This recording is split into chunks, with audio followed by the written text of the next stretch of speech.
2017 में योगी आदित्यनाथ की सरकार इस मुद्दे पर जो है बहुमत के साथ उत्तर प्रदेश की सरकार बन गई थी। जो गुंडागर्दी है वो कहीं ना कहीं ख़त्म हो जाएगी।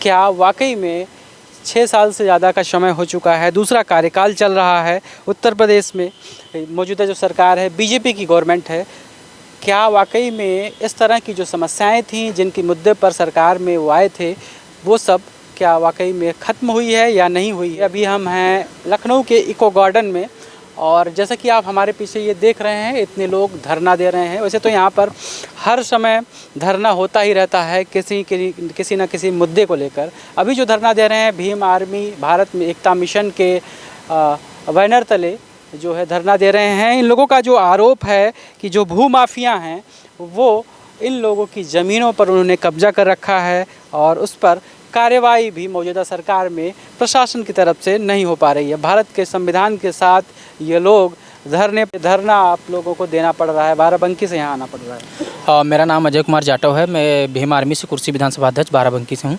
और इन किसानों की ज़मीन इंदिरा गांधी की सरकार में 1973 में पट्टा मिला था, जिसको लेकर के धनीराम वर्मा जो थे तो उन्होंने ज़मीन कब्जा ली चकबंदी के टाइम पे, जो चकबंदी हुई 1988 में।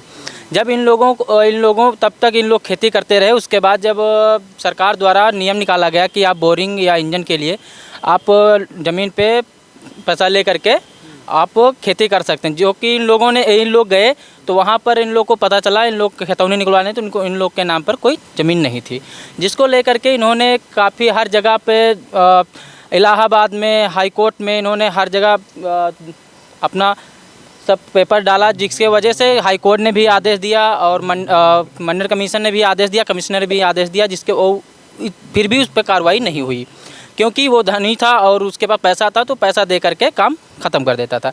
अभी जब योगी आदित्यनाथ की जब सरकार आई तो इन लोगों के अंदर जो है कि अपना अधिकार पाने की इच्छा जागी कि अब भ्रष्टाचार खत्म हो गया। तो 2022 में 9 जनवरी को कहीं न कहीं इस सरकार में जो है उम्मीद जगी कि कार्रवाई होगी और हमारा अधिकार मिलेगा। हाँ, तो 9 जनवरी 2022 को हम लोगों ने गन्ना दफ्तर बाराबंकी में धरना प्रदर्शन किया। धरना प्रदर्शन के दौरान भूख हड़ताल के दौरान जब डीएम प्रशासन ने वहाँ पर ज़मीन खाली कराई, ज़मीन को अपने कब्जे में ले लिया। ज़मीन टोटल 395 बीघा थी जो कि अपने कब्जे में लिया, फसल को नीलाम कर दिया। उसके बाद डीएम साहब को एडीएम साहब का तबादला हो गया। जबकि वहाँ पे दूसरे एडीएम और डीएम आए तो उन्होंने बोला कि अब जल्द ही काम, उन्होंने हमें टाइम दिया 20 दिन का। 20 दिन से पूरा साल व्यतीत हो रहा, फिर हम पिछले 3 महीने से फिर भी धरना दे रहे हैं, जबकि अभी तक कोई कार्रवाई नहीं हुआ। तो डीएम साहब ने आदेश दिया एडीएम को कि आप इन लोग का अमल दरामद कर दीजिए और इन लोगों को घर भेज दिए, क्योंकि इन लोगों में 69 पट्टेदारों में से सिर्फ 11 पट्टेदार जीवित बचे हैं, बाकी सब मतलब मृत्यु हो चुके हैं। और उनके परिवारजन हैं जो कि मतलब पोता हैं, लड़के हैं, वही लोग बचे हैं। बाकी अभी आज जो है दो जो जीवित थे, 2 की हालत इतनी ज़्यादा गंभीर हो गई कि सुबह ही उनको हॉस्पिटल में एडमिट किया गया। तो हम लोग यहाँ पे इन मांगों को लेकर के आए हैं कि एडीएम की तानाशाही इतनी है कि हम लोग का कार्य होने के बावजूद एडीएम के पास एक फ़ोन आता है जिसके वजह से एडीएम हमारी फाइल दबा देता है और हमें तारीख दे देता है। तो हम लोग की मांगे ये हैं कि हमें हमारी अमल दरामद कर दीजिए हमें ज़मीन की और हम लोग यहाँ से चले जाएँ। तो हम लोग अगर अमल दरामद नहीं होती है तो हम लोग भूख हड़ताल करेंगे और दिल्ली के लिए जंतर मंतर के लिए पैदल मार्च निकालेंगे। 30 तारीख तक हम देखते हैं और 1 तारीख को हम लोग जंतर मंतर के लिए पैदल मार्च निकालेंगे। इसका जिम्मेदार स्वयं प्रशासन और जिलाधिकारी होंगे। योगी आदित्यनाथ के जनता दरबार में आप लोग नहीं गए, वहाँ से क्या कुछ आश्वासन नहीं मिला? हम लोग यहाँ 18 अक्टूबर को आए और 19 अक्टूबर को विधानसभा का घेराव किए, जिसके वजह से हम लोग को मुख्यमंत्री साहब से मिलने नहीं दिया गया और वहाँ का प्रशासन जो है हमें गाड़ियों में भरकर यहाँ छोड़ दिया गया। अगर हम लोग यहाँ से अब निकलने की कोशिश करते हैं तो पुलिस प्रशासन जाने नहीं दे रही है।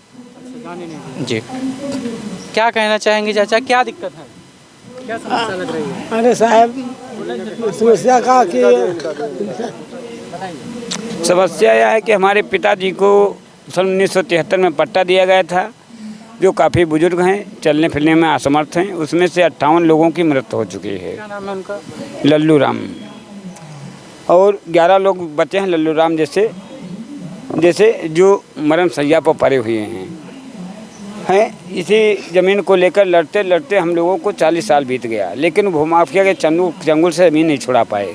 लेकिन जब इस बार योगी जी की सरकार बनी तो हम लोगों को आशा लगी कि शायद न्याय मिल जाए।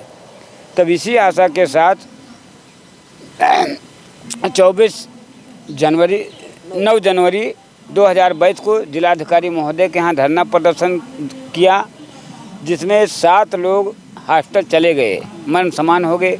तब जिलाधिकारी महोदय ने उस ज़मीन को जाकर खाली कराया और लगी हुई फसल को पारदर्शिता के साथ नीलाम कराया। फिर जिलाधिकारी महोदय ने आश्वासन दिया कि 20 दिन के अंदर आपको अमल दरामद करके कब्जा दिला दिया जाएगा। इंतफाकन जिलाधिकारी महोदय का ट्रांसफ़र हो गया एवं अपर जिलाधिकारी महोदय का ट्रांसफ़र हो गया। दूसरे जिलाधिकारी महोदय आए, तब उन्होंने कहा हम इसकी ज़रा फाइल देख लें तब बताते हैं। फाइल देखने के बाद उन्होंने निर्देशित किया चकबंदी अधिकारी को कि तत्काल इनकी अमल जायज़ मांग है, अमल दरामद करके कब्जा दिलवा दीजिए। चेक कट गए थे पहले वाले डीएम साहब के माध्यम से, लेकिन जो नया इस समय न्यायिक चकबंदी अधिकारी है वो दिन पर दिन हम लोगों को तारीख देता है और इससे परेशान करता है कि व्याकुल होकर घर चले जाएंगे। इससे आक्रोशित होकर हम मुख्यमंत्री के यहाँ फिर धरना प्रदर्शन के लिए बाध्य हुए हैं। यदि डीएम ने आदेश कर दिया तो फिर क्यों ये अमल दरामद क्यों नहीं हो रही? क्यों नहीं होता है? क्योंकि क्षेत्रीय विधायक या किसी का फ़ोन आता है, उसके दबाव में कार्रवाई नहीं होती है।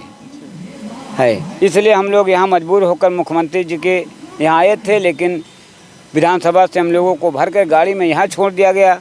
30 तारीख तक हम इंतज़ार करेंगे, या नहीं होता है तो भीम आर्मी व अन्य पार्टियों के साथ अपनी समस्या को लेकर जंतर मंतर में धरना प्रदर्शन व भूख हड़ताल करने पर बाध्य हो जाएंगे 1 तारीख से।